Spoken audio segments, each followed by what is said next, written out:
What if you could make one decision to unleash everything great in your life? Would you do it? Would you say yes? Aren't you tired of your relationships, your health, and so much more suffering because you lack the truth you need to change? The life you desire is within your reach. You can achieve all the success, happiness, and prosperity you deserve by simply learning the secrets that lead to real personal transformation. Change is hard, but not impossible. You just have to make one radical decision to get real. And there's no better authority on the real steps to change than David G. Evans. Some men trust in chariots. Some men trust in horses.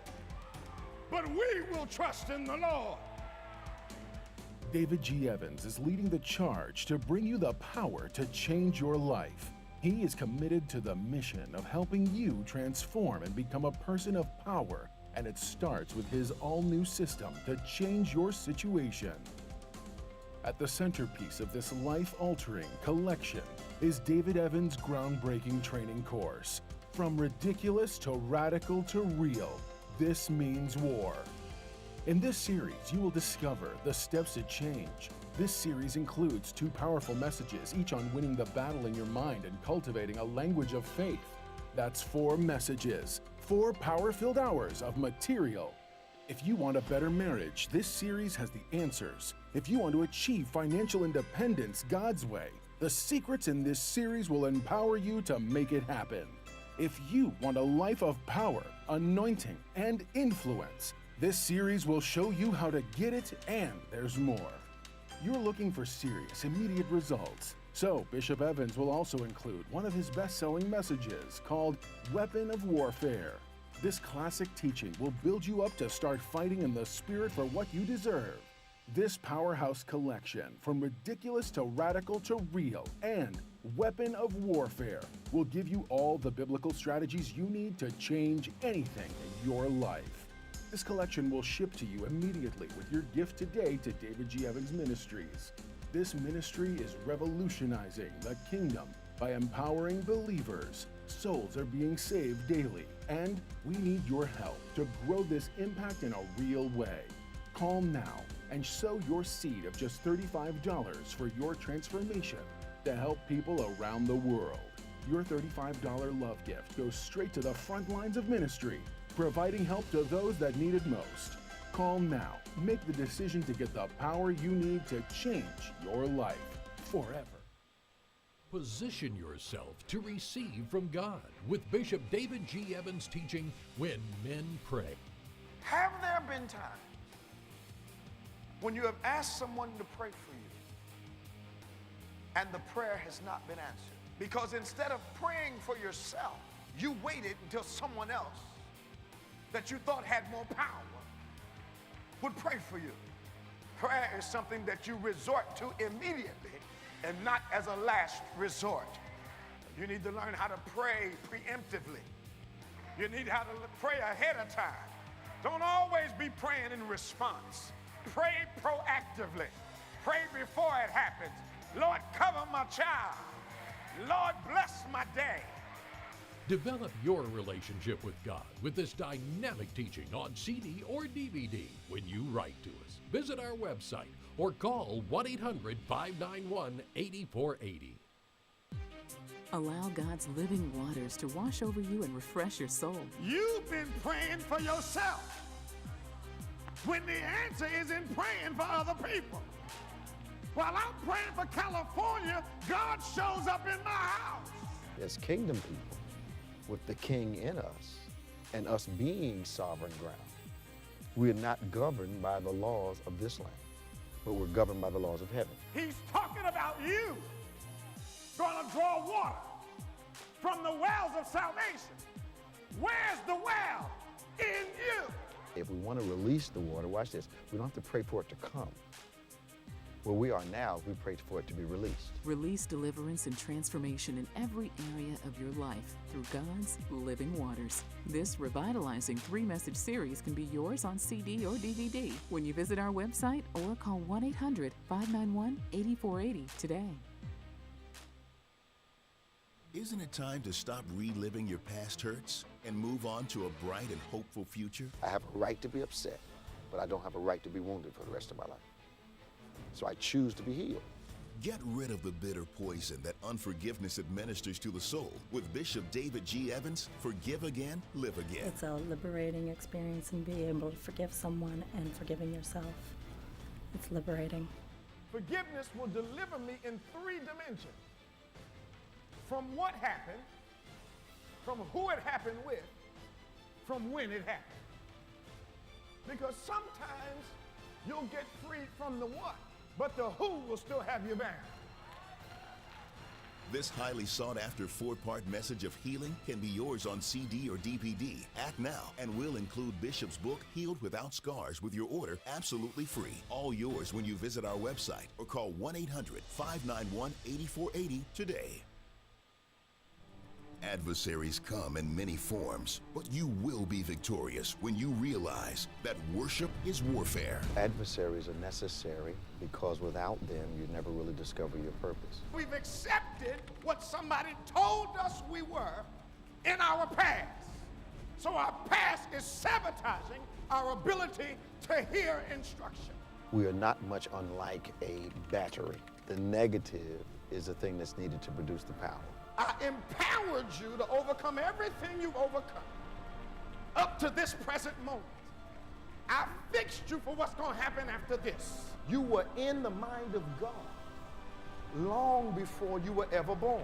You are not alone in your battle. God has your back because worship is warfare. Put these 4 messages in your arsenal today on CD or DVD. Equip yourself by visiting our website or by calling 1-800-591-8480.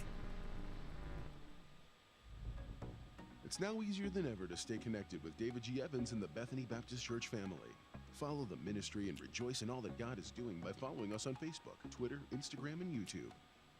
On Facebook, you'll be up to date on the latest happenings, and you can watch our Sunday services on Facebook Live at 8 and 11 a.m. Eastern. Here comes the power. Hallelujah. Words of wisdom and encouragement can be found on Twitter, and you'll get up-to-the-minute sermon points as they happen in our weekly worship services. Follow us on Instagram and be blessed by the inspirational and special moments that are highlighted each week, and meet the people who are the heart of our ministry. And if it's video you want, subscribe to the Bethany Baptist Church channel on YouTube. See the celebrations, the special events, and the many, many people who are helping to transform lives one at a time. Stay connected with David G. Evans on Facebook, Twitter, Instagram, and YouTube, and become a member of our broadcast family today. It's the catalyst for change you've been waiting on. New Mind, New Me, from Bishop David G. Evans. I want to be loved. Why do I take the person that loves me and kick them to the curb? I want to be wealthy, but I spend all my money. You were created and given a slave, a doulos, a servant called your mind. Your mind is out of order when it questions your commands. If you are ready for true transformation, Bishop David G. Evans would like to bless you with the New Mind, New Me 4-message DVD set. Order today, and you will also receive Bishop Evans' national best-selling book, Healed Without Scars, as well as the Healed Without Scars music CD. My mind's going where I tell it to go. It'll never go back. It's my mind. It's going to do what I say. All yours when you visit our website or call 1-800-591-8480 today. Be prepared to watch a new you emerge.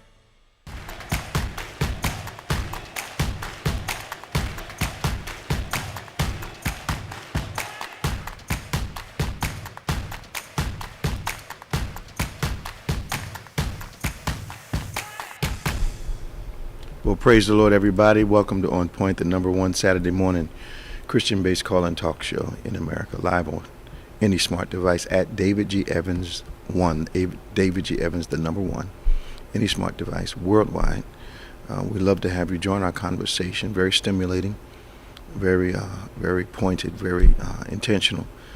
We hope to not only stir your consciousness of things locally, regionally, nationally, personally, but also do that from a kingdom point of view. So we're glad you're joining us today. I need you to help us out today. Share with as many people as possible. Contact your friends and your followers. Send them an invitation to join us on Point this morning at David G. Evans 1. Of course, you can call us toll-free from anywhere in the nation, anywhere around the world, at 866-743-8267, 866-743-8267. That's 866-74-EVANS.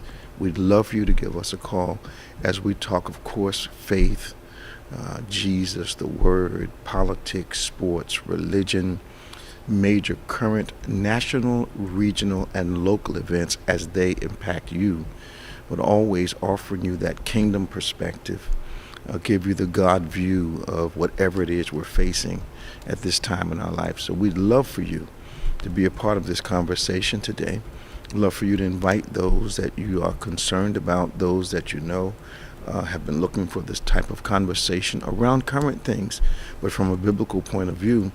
If you know some people like that, ask them to join us on Point this morning and every morning from 9 a.m. to 10 a.m. on any smart device at David G. Evans, the number 1, David G. Evans, the number 1. Our toll-free number worldwide, 866-743-8267, 866-743-8267. Joining us once again is our co-host, Reverend Nicholas A. Smith. Yes. What's up, man? Good I saw morning. Barry yesterday. You did where? Yeah, at the market. I was going to pick up a prescription, and I saw him. He had his beard, got some gray in it and stuff. I'm like, man, you look grown. Yeah, he's almost 40, yeah. He said, I'm trying. Try that. I was like, wow, it was good to see him, man. Yeah. You know, I looked, and I wasn't sure at first, and then he looked at me, but he wasn't sure because I had the mask on. Yeah. And I said, Barry, he said, Billy. He said, homie, how you doing? It's good to see him. No, getting old, man. Yeah, He's always man. getting old, man, so, yeah. Yeah, man, it was just good to see him. Yeah. I saw one of our teenagers, well, she's 19 now, Mm-hmm. on Wednesday. And, you forget how long the pandemic's been. Mm-hmm. And I'm like, I'm out of high school, I'm working now. I'm like, the time just, Flies. it's been 3 years, yeah. Yeah. It doesn't seem that long Mhm. from one perspective, Yeah. but it does from another. Yep. You know, a lot of events, when we think about that, I remember when it was February of 2020, Mhm. when the shutdown happened all over the nation. I remember that like it was yesterday. Yeah. And then the thing that makes it seem long and short, if that makes any sense at the same time, are the national occurrences made it seem long. Mhm. The personal occurrences made it seem very Very quick. fast, very fast. And it went by very rapidly. Yeah. Time really does feel like it flew by. Mm-hmm. And I remember somebody said the older you get, the faster it feels like time. I think that's true. Yeah.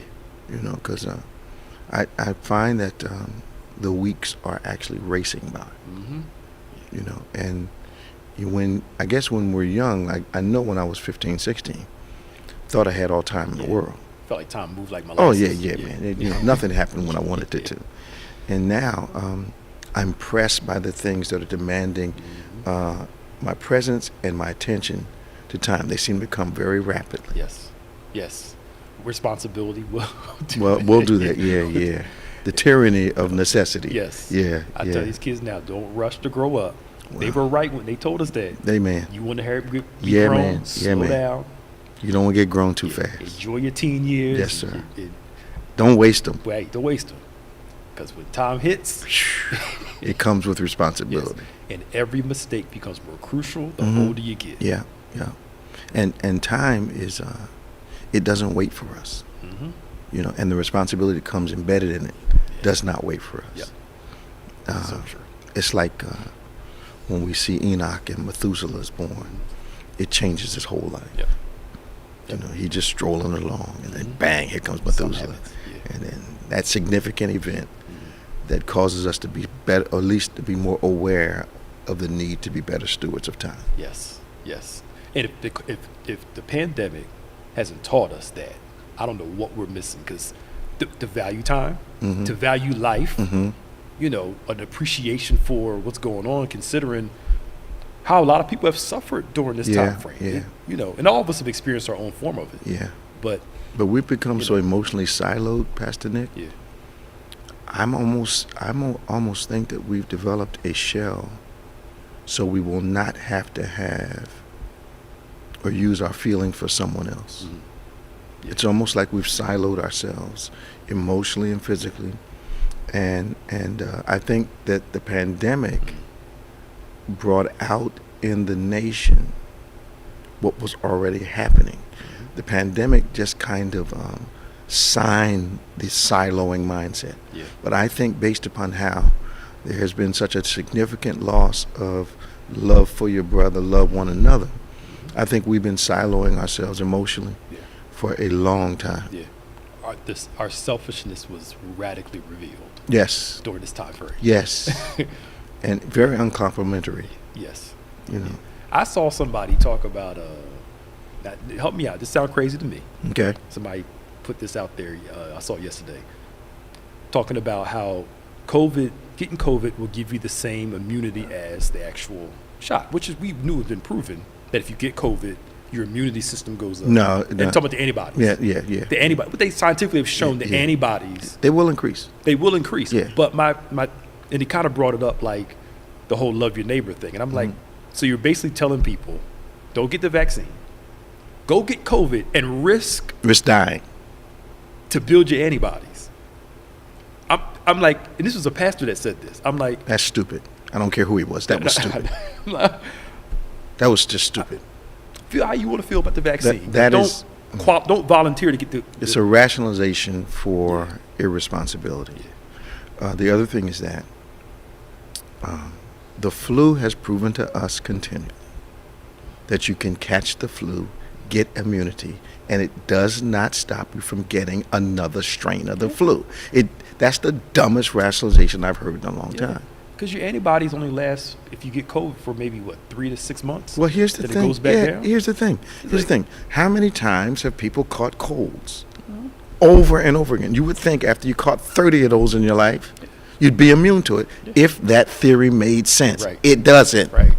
Obviously, herd immunity is not working for No, this. it's not. It would work for the common cold. Yeah. It would work for the flu. Yeah. I mean, what you want to talk about? Right. I know. Come on, it's just dumb. It is. I'm like, come on, y'all. So don't voluntarily. The person probably saying that probably was sneezing at the same time. Right. Come on. I know. I wish catching a cold would give me immunity. Yeah. To catching cold. Yeah. I mean, I know. And then the thought of those who are immunocompromised, who are cold for a regular everyday person won't knock them out for a few days, but for somebody else, it can be fatal. Get some change. It can be fatal. It's like, you end up in ICU. Hey, come on. Like, how many? Look, we've got members who started out with a cold. They thought didn't have COVID, ended up in ICU with pneumonia. Yeah. Started as a cold. Mm-hmm. Right. So you catch pneumonia one time. Does that make you immune to it? Right. Exactly. Whoever said that is retarded. I know. I'm sorry. It's lacking full mental capability. Okay. It's great. And then you got people listening to that. Mm-hmm. And that kind of irrational assertion does not help limit the spread of something. Why does it have to kill somebody we love for it to become a personal and vital issue to us? Sadly, there are some people who've experienced that, and it still isn't that important to them. I think because their own selfishness it happened to them. Yeah. That mind was there before they caught COVID. Yeah. But what's happening now is the revelation of people's hearts cannot be hidden. I mean, people are the gopher is sticking his head out of the hole, and you can't say it's not out of it. Yeah. I mean, we've seen some stuff that COVID has revealed, especially with church folk, that activity covered. Yeah. Yep. Being able to run around, do all this stuff. Yeah. It happens. So, what are they going? Let's talk about Tyree Nichols first. Yes. Okay.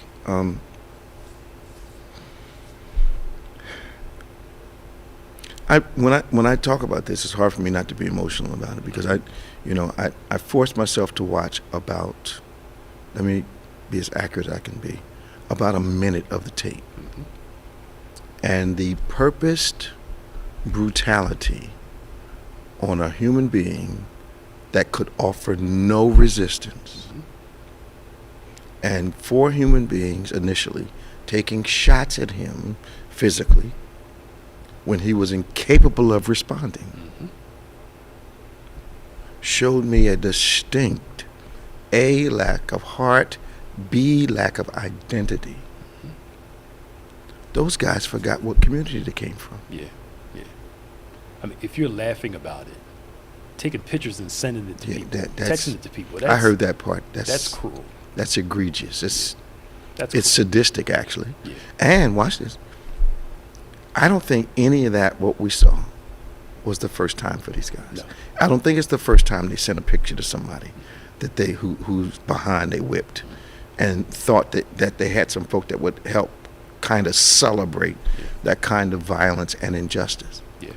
Yeah, some of them, they did show they had a record, a track record of stuff. Okay. But now one of our guards was telling me that what they're probably going to have to do now is go through all of their cases, all their arrests. Absolutely. To see, because if they had a track record of abuse, absolutely, and this happened, absolutely, they coerced some folk into saying they did stuff they didn't do. We can't tell. They're going to start looking at the economics of their lives. Yep. Kind of houses they live in, what kind of money they have in their bank accounts, how much money the mama has and she ain't worked in 50 years, all that kind of stuff. They're going to start looking at everything. Yeah. So now, like, some people that were arrested by them, even if they were guilty, now have a right to say, hey, look at what these people did. Yeah. And if they broke the law so publicly that way, I don't think it's unreasonable to suspect that they perhaps broke some laws in the arrest process, in the evidentiary process, all that kind of stuff. But they found out they fired the 5 black guys. The one white cop, they didn't fire until they found out that they found out that he lied about why he was pulled over. Well, why did they pull him over? That's the thing. We still don't know why they pulled him over. Okay. The white cop lied and said they pulled him over because he was driving recklessly or whatever. Okay. And then they eventually fired him. Okay. Then the EMTs and all the firefighters, they fired those that were there. Just letting them just lay there, no help. Yeah, no help, just standing around. To me, if you have the police, the fire department, and I think an EMT was there. That's a culture. Yeah. That's to not walk up on that situation and something rise up in you and say, I got to help this guy. But to stand around, that it almost appeared to me to be protocol. Yeah. And you're laughing about it like. That's not the first time that happened. No. Because to laugh, you have to have had a series of events that causes you to go from shock and disgust to neutral to humor to something to have derision for. You don't just get from there to there. Yeah. No. Maybe I'm wrong, but to me, you don't show your strength and how much of a man you are when you outnumber a guy 4 or 5 to 1 and you got the weapons. That shouldn't make you feel like you're the strongest. The only thing makes you jump a guy is if you're afraid of him. Yeah, that's true. Fear makes you, I remember when the Klan came to my grandfather's home, they came in mass. Yeah. He came out alone with my grandmother, and they felt the only way they could do this was a collective courage against one individual and his wife. And that's not courage to me. It's fear. It's fear. It's fear. If I decide I want to fight you, You a punk. and I got to get 10 people to go with me to the fight, You a punk. Yeah. I've got a problem. Yeah, you a punk. And are the 10 guys coming just in case you've got 10 guys? Right. Or we decided we're going to dust this guy up? Yeah. But if you think you need 10 guys to come get me, you're afraid of me. You're a punk. Yeah. Like, come on. Anyway, so the case is moving forward, as they say. They fired a bunch of people. I think the horrible thing for me as a parent was that they told his mom she couldn't come to the hospital. And then the hospital has to call him at 2 or 3 o'clock in the morning and ask, where are you? Well, they told us we couldn't come. What do you mean you couldn't come? Your son's dying. They literally, they sent one of them to the house to say, don't go to the hospital. You can't come. They were hoping that they were going to get this guy through this crisis, and they would see him on the tail end. Wow. But they actually That's cold. They told her not to go, and the hospital had to call. The doctor called and said, why aren't one of you guys down here? Okay. And that's when the family found out. That they were trying to cut. Yeah. They trying to keep them away from the hospital as long as possible. That's cold, man. That's a systematic cultural. Doc, That's not. Yeah.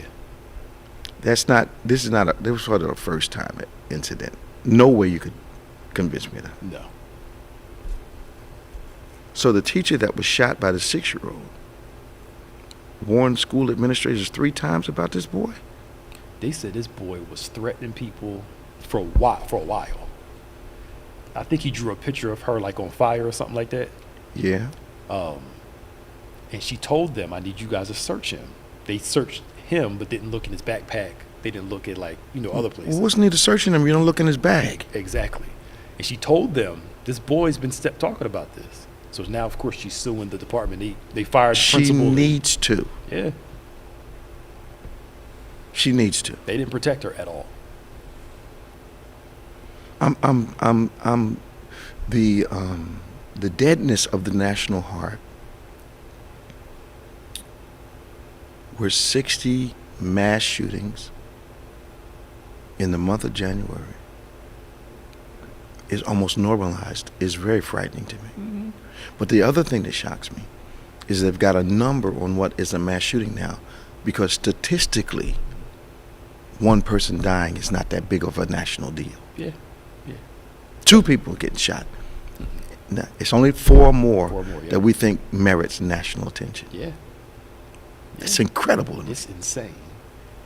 And one thing I'm glad about these young folk, like the Michigan State students, Mm-hmm. they didn't go to class. I'll be nervous to go to class too. Yeah. They went to the Capitol and sat out front. Like, y'all need to do something about this. Yeah. And here's my problem too. Now, I could be suffering from fatigue on this, but when the kids in Connecticut and that shooting and their death didn't cause a change, I knew we were in trouble. They're not going to change anything. Because if their own children getting shot didn't move their hearts, didn't move the needle at all, really, Yep. I'm like, and when then one of their own politicians got shot, and the needle didn't move. Nothing. That's why that consciousness from our political representatives can have some of them say that January 6th was a normal tour. Yep. Mm-hmm. You've never seen a tour like that. Never. The crazy thing is, one of the kids that was at Michigan State Mhm. was one of the kids at Sandy Hook. This is her No. second mass shooting. No. Yes. And I mean, your second one, and she's only in her 20s. Wow. And I mean, she was talking about the PTSD she has, the trauma she has. I mean, it just, I mean, All of that would have come back. Yeah, it came back with a vengeance. I'm sure. I mean, you're only in your 20s and your second school shooting, like That you were involved in. Because she was talking about at Sandy Hook, how she was hiding, and they told her to be quiet. I mean, it's insane to think about that. I don't know how you handle that. Yeah. So, on a lighter note, before we're going to the phone. Tom from Fort Lauderdale, he's going to pick up where he left off from last week. Robin with her famous one question will be on line 3.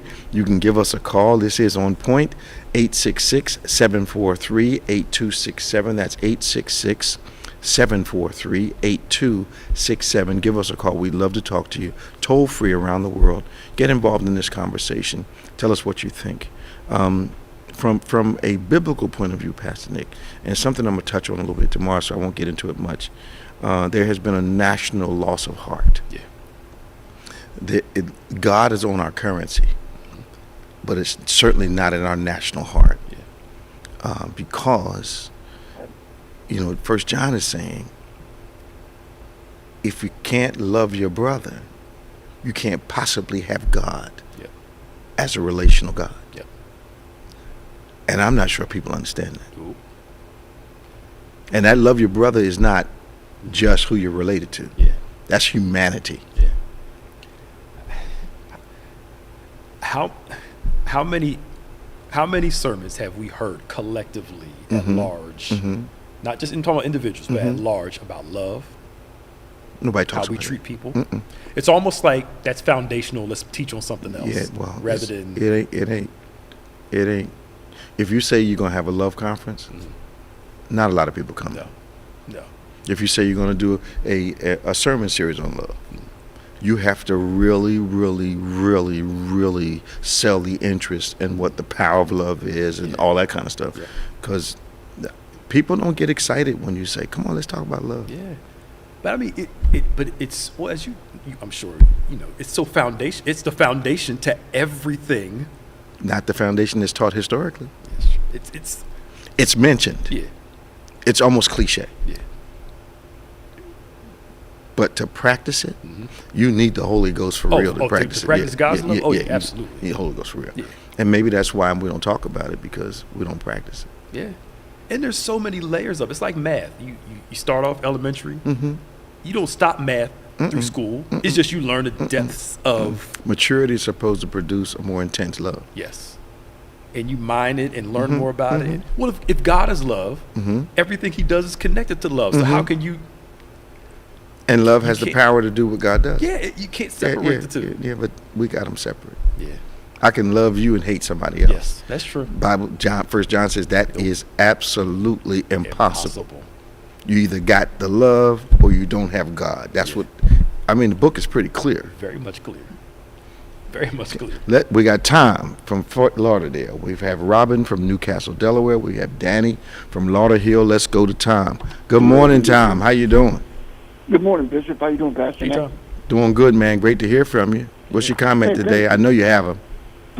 I'm not going to talk about my governor yet, but Bishop, those 5 officers who committed this heinous act, I think those kind of guys are attracted to special units.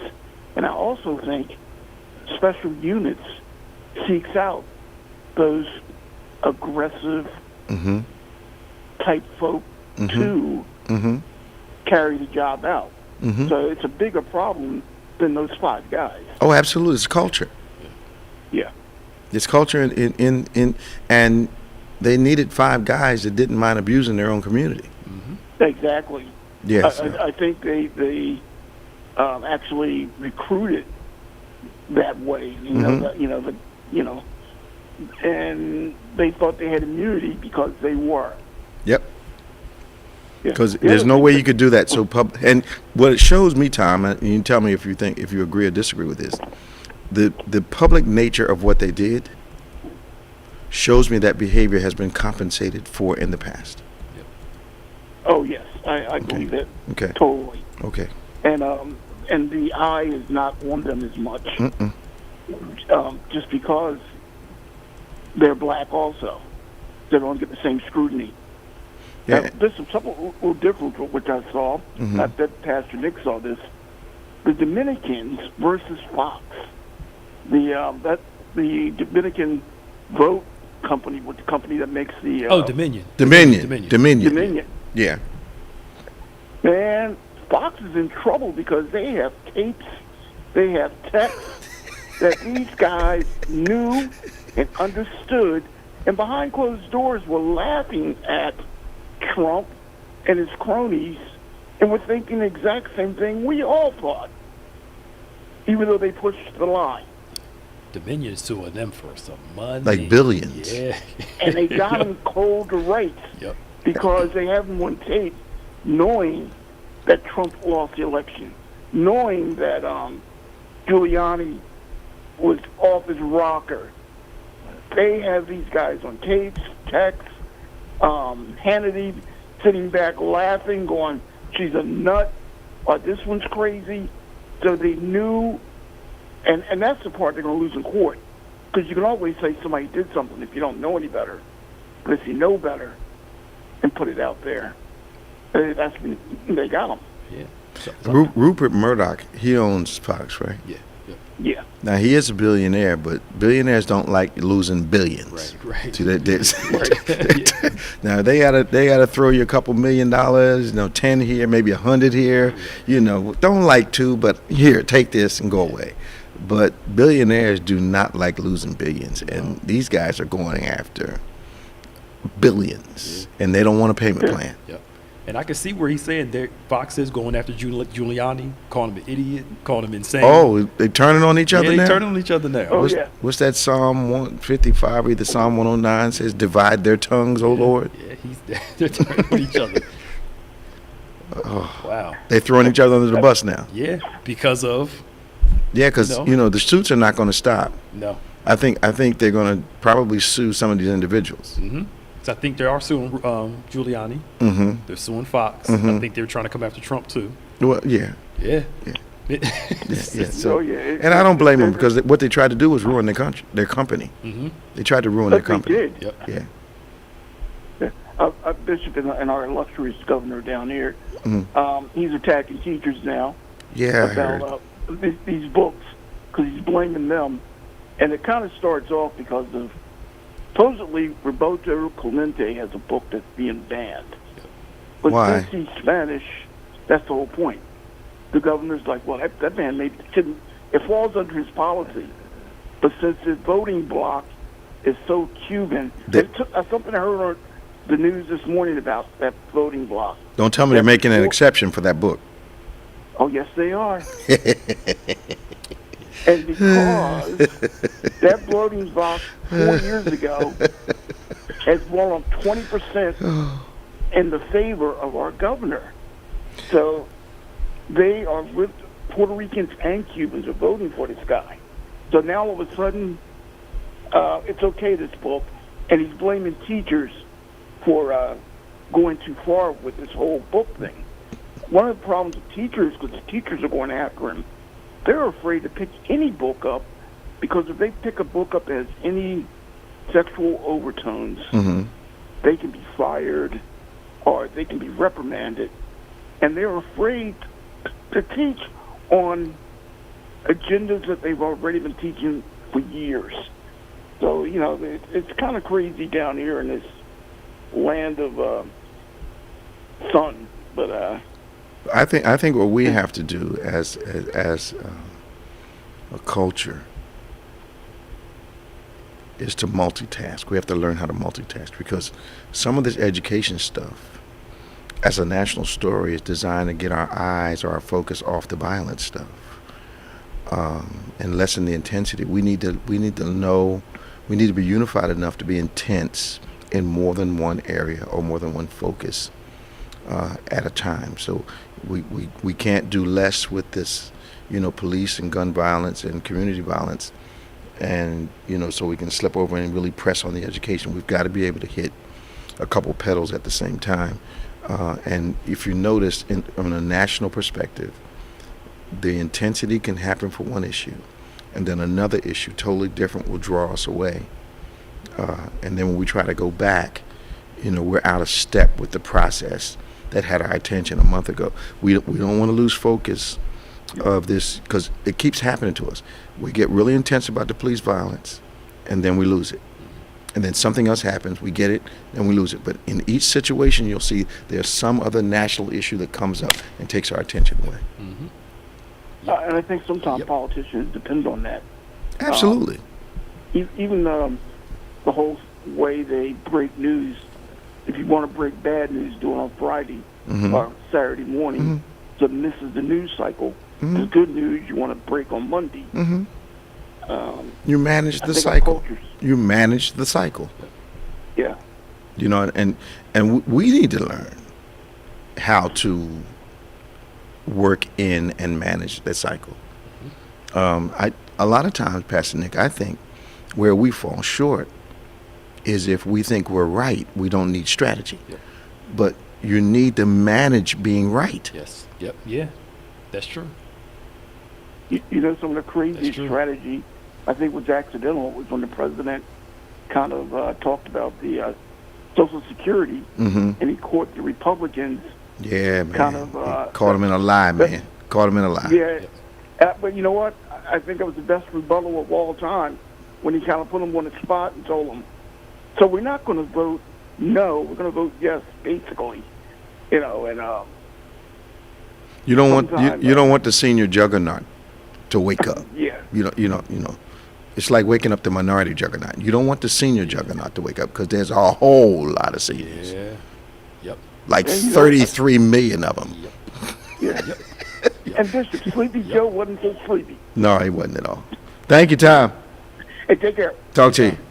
866-743-8267, 866-743-8267. That was Tom from Fort Lauderdale. We're going to the famous Robin from Newcastle, Delaware. Hello, Robin. Oh, good morning. How you doing? Good morning, Bishop and Pastor Nick. I'm fine. What's going on? We catch you by surprise or something? Yeah, I was kind of like blowing my nose. I didn't know I heard. That's what I thought I heard. Would you get Be always ready. You know. I thought I heard the trumpet sound as apologize. But to your comment, I do not have any questions today. Yes. Mark this down, Pastor Nick. She's going to have one soon. In the OnPointe diary, this goes down as a historical day. It's going to come soon. But no, I just have a comment because I want Danny to have some time this morning because he's been getting the short end of the stick lately. Thank you for being so considerate. Yeah. But, you know, when you watch a movie, Bishop, you know, you watched it and then you watch it again. It's like, wow, you know, I didn't remember seeing that part. Well, it's like your messages. Okay. Especially the one, You're Anointed for This, and the other one that you did with the Bible study last week. Okay, Purpose. Yes, Purpose. And it's like, I got so much from that where, especially when you said, worry, we invade our prayers. Mm-hmm. When we happy, we praise God. And, you know, so your messages is always good to watch them again because you're like, oh, okay, I really got it. You know, so, but your messages have really, really been really helping me. Appreciate it. And again, I've been so uplifted after I did that total fast. Mm-hmm. I'm going to do it again. I just got to prepare myself because them 3 days without eating nothing, not drinking anything, the last day, it was hard, but that's when you start praying. Is that when your test came on the last day? Well, let me see, because I started on a Wednesday, because this was for New Year's. Okay, yeah. Yeah, so I started that, Thursday, then that Friday, because I'd already been fasting, you know, like 6 to 12 every day. Yeah. So that Thursday night, I'm like, okay, I'm good. Then that Friday, and then Saturday, oh my gosh, I'm praying. I'm like, Lord Jesus, I'm almost done. Get me through. Through. But since I've done that, I'm totally different. Stronger. I'm so much stronger. Things don't get me down no more. So I'm gonna do that again. I just gotta, prepare myself. But yes, ever since I did that, I'm closer more to God. It's amazing when you do that total fast. I've never done that, and I thank you for teaching on the different ones. Yeah, I think it really was the Lord's leading when we taught people in the fasting context to get in where they fit in. Some people, because of medical conditions, can't do a total, but they can do a partial. And some can do a regular one with just water, and some can do total. And you have to know where you fit in. But God has made accommodations for each person, and the results are the same. Yep, I just wanted to challenge myself, and I'm glad I did it. I'm glad you did too. I'm glad it worked for me. After, the injury, because it's like that would have got, if I didn't, I think I would have been down. But I'm like, you know what, God got me. That's right. God got me. Purpose. God's personal interest in you. Yes, but I laughed when you said, I ain't scared. I'm 71. Especially when you said open, I'm like, I was bagging. Can't be scared now. It's so funny. That's what I love about you, because you teach the word, but you give humor as well. Yeah. That's what keeps us coming back. We want more. We want more. We want more. So, but that's all I have. All right, Rob. Take it easy now. Right, sounds like you're healing up good. I'm hoping to come to church tomorrow. All right. Be able to drive. See you soon. All right. Bye-bye. Bye-bye. 866-743-8267. We have about 20 minutes. 16 minutes left. You can get on. Getting ready to go to one of our favorites. That's Danny from Lauderhill, Florida. 866-743-8267.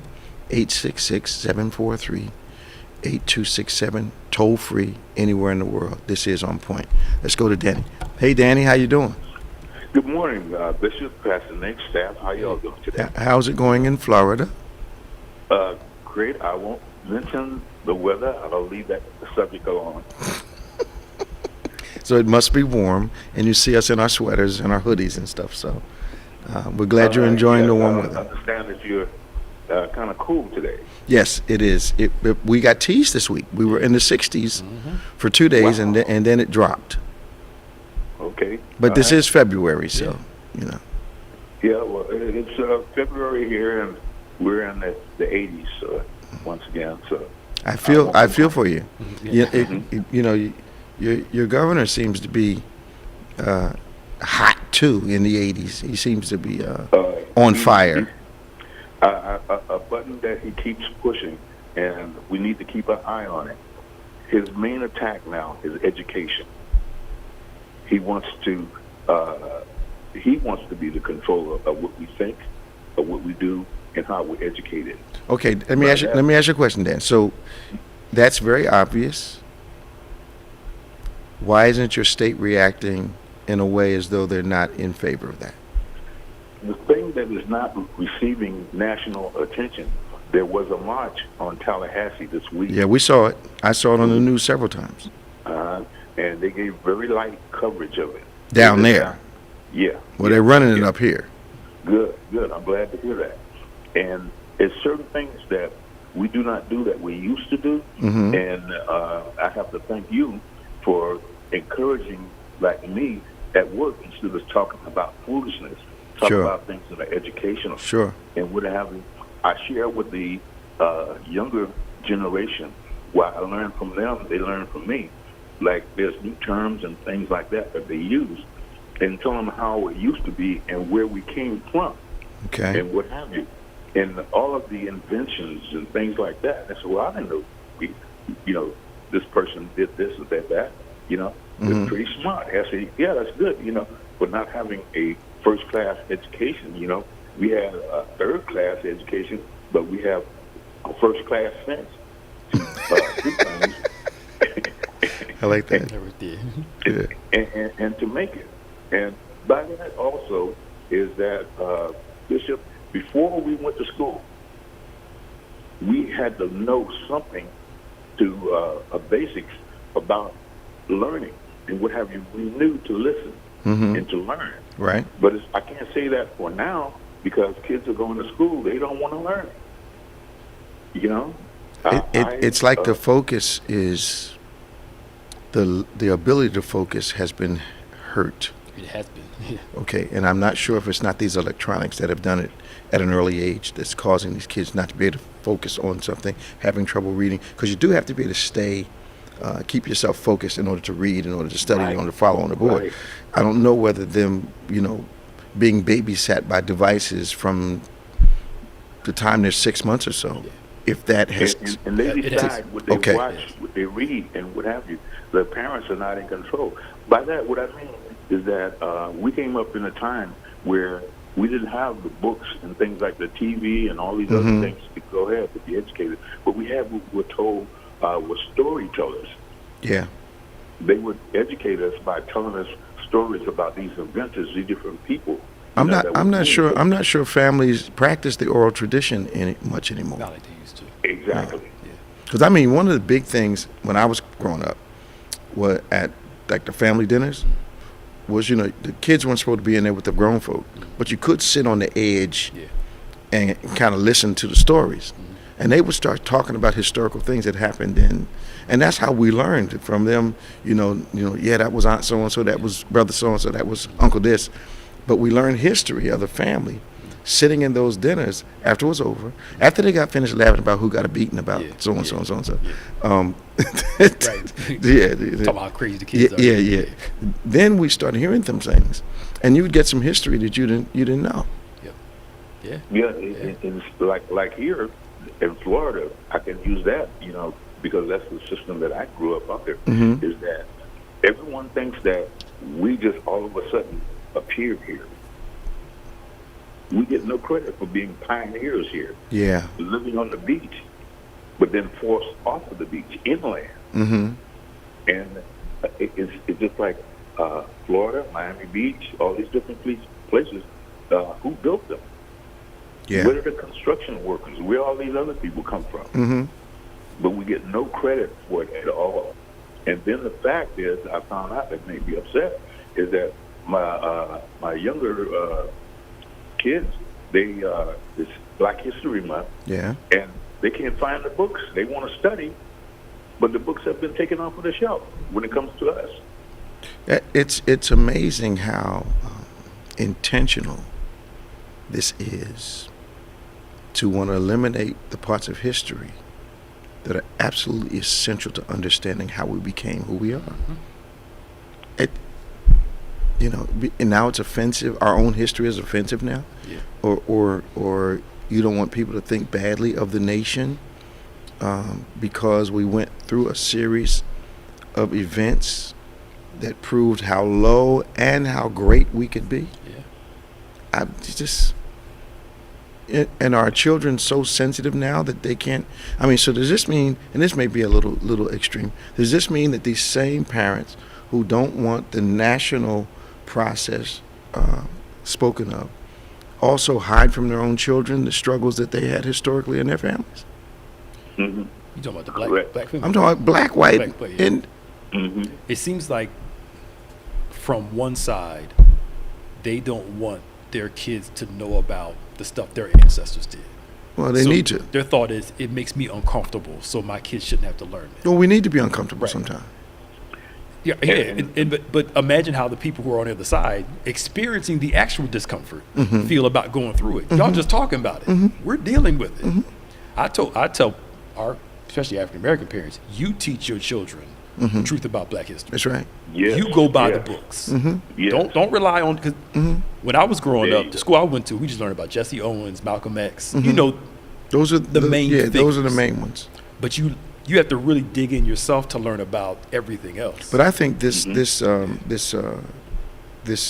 attack on education is inadvertently trying to remove Malcolm It is. and Martin Yeah. and them Yeah. from the book. That's the whole thing. They are. You know, it's not just slavery. Yeah. It's anything that will represent anything that will say that there's inequity in this country. And Right. I mean, there's inequity among their own people, among the majority, not the majority, among those that have power. There's inequity there. Yeah. But see, they don't see that. So again, the poor whites in those areas don't see themselves much different. No, they're than- still white. Like Yeah, they're still white. Yeah, Still white. you're still. Yeah. They got money, you Yeah, don't. yeah. And there's inequity there. But the saving grace. When I was growing up, one of the things that I would hear some of my white friends say is, "I'm free, white, and 21." Yep. They would repeat that a lot, and we didn't call it. I didn't know it was a statement of privilege then. I thought they were just saying something to justify. I didn't know it was a statement of insecurity. Yep. I didn't know it was a statement of privilege, which really sounds contradictory. Yep. It was insecure and privilege being spoken out of the same individual. Yep. Because at least I'm not y'all. Mm-hmm. We're both poor. We're both in the same situation, but I'm not. Yeah, I've got this going for me. You don't have it. Yeah. So even in our young years, there was a clear identification of the separation between us. Yep. Okay. And Pastor Nick, I want to thank you. Bishop touched on it just then when he just said that. When you, a few weeks ago, you said that they change words now. There's certain code words that they use when they're making statements, when they want to go ahead and say something. They can't use the old term because it seems everyone knows that what that means. They use code words now to say different things. Okay, this is them thinking. This is be careful. They're doing this. They're doing that. And we have to, watch what's going on. And like you said, we have to start that teaching back at home. Yeah. And so the younger people will understand. Well, when I was growing up, they did talk like that at home. Somewhere in the last 50 years, the necessity or the interest in sharing that with children changed. Yeah. You start having your TV raise your kids. And, Absolutely. And And the school. the school. Yeah. But Relying totally on the TV and the school. Yep. Okay. And now you wonder why the average attention span is 8 seconds. It is literally 8 seconds. Wow. Even news now, long form reading, everything's shorter and shorter because people's ability to read long form isn't like it used to be. Wow. That's why those gotcha quick. Yeah. And yeah, it's sad because you literally can't. Some people can't read more than 2 pages at one sitting because it's too much reading. If you're only used to reading 140 characters most of the day, it just. Yeah. I'm making my kids read books. Oh yeah, technology's making us better. Making them read books, Yep. and not on the Bishop, I screen. have one question, I'll get off the line. Go ahead. Okay. Do they teach writing up there? Our kids have horrible handwriting because they've switched everything to keyboards, but that's not going to work. Yep. I need to write that book. I've got this idea for a science fiction book. Okay. I'll tell you about it off the air. I'll share you. You can share it. All right. Danny, we got to go, man. Okay, Bishop. Tell my sister I said hello. Will do. Our last call for the day, we're going to Teresa from Camden. Hey, Teresa, how you doing? Good morning. How are you? I'm doing great. Welcome to On Point. Thank you. Good morning, Pastor Nick. Good morning. And both of you. Good morning. What's your comment today, Teresa? Well, I've been listening, this morning, and you started off with the gun control. And what happened is I was thinking about some of the things. Let me turn this down some. Can you hear me if I turn this down? We can hear you. We can hear you fine. Okay. One of the things about the schools and what's going on in the nation with the guns and all, to me, is that the world and the schools and the churches and the government have all compromised. Okay. There's nothing anymore that says that we need to teach the kingdom of God.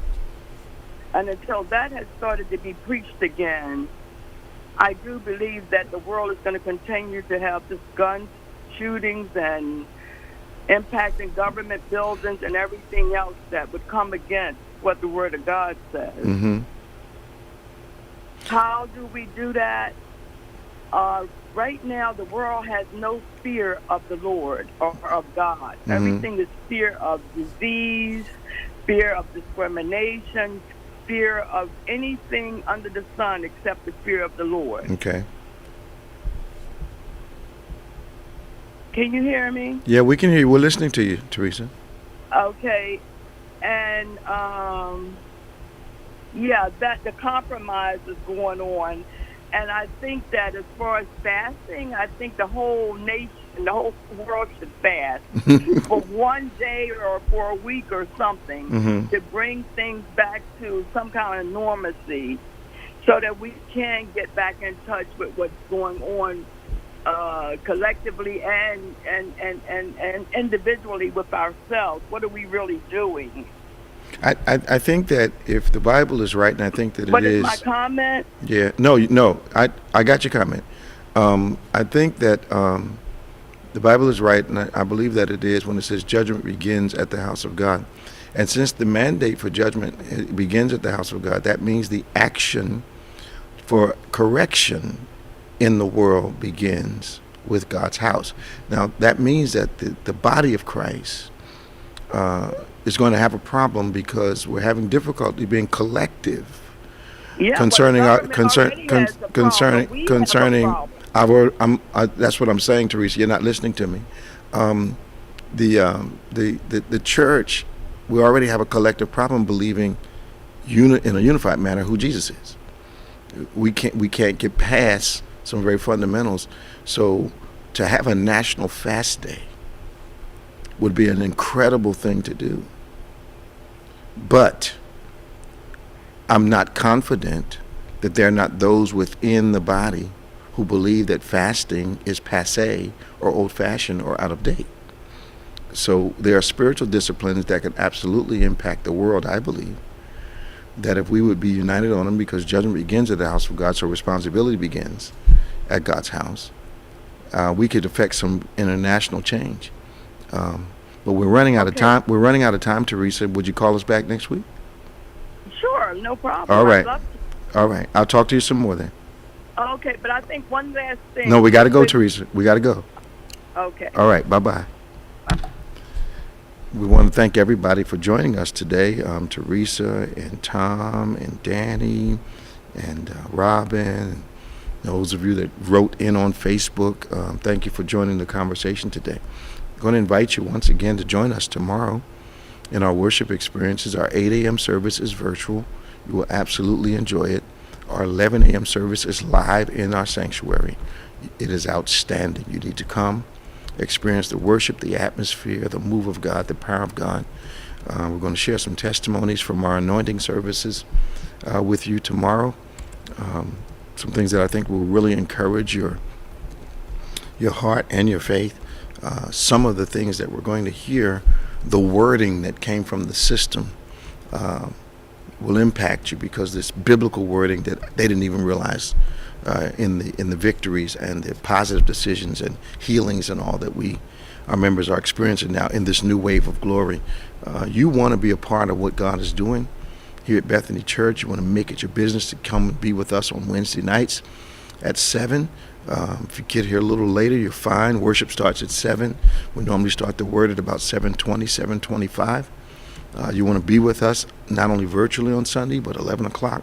You want to be in the house with us as we watch God do incredible things, as this new wave of glory, this reset that God has given us is manifesting itself in very measurable ways. Also, once again, I want to invite you to our midweek Bible study. We call it Word Impact. You want to make that at 7 o'clock on Wednesdays. We want to write your prayer request to social@gotobethany.com. That's social@gotobethany.com. Subscribe to our platforms, David G. Evans 1 and BBC of NJ on YouTube, but also to our podcast platforms, DGEMS, DGEMS, and OnPointe. Those are our podcasts, our conversational platforms. For Pastor Nicholas Smith, I'm Bishop David G. Evans. And I'm going to see you next week. But remember this, faith acts like a thing is so, even when it's not so, that it might be so. God bless you. See you next time on OnPointe.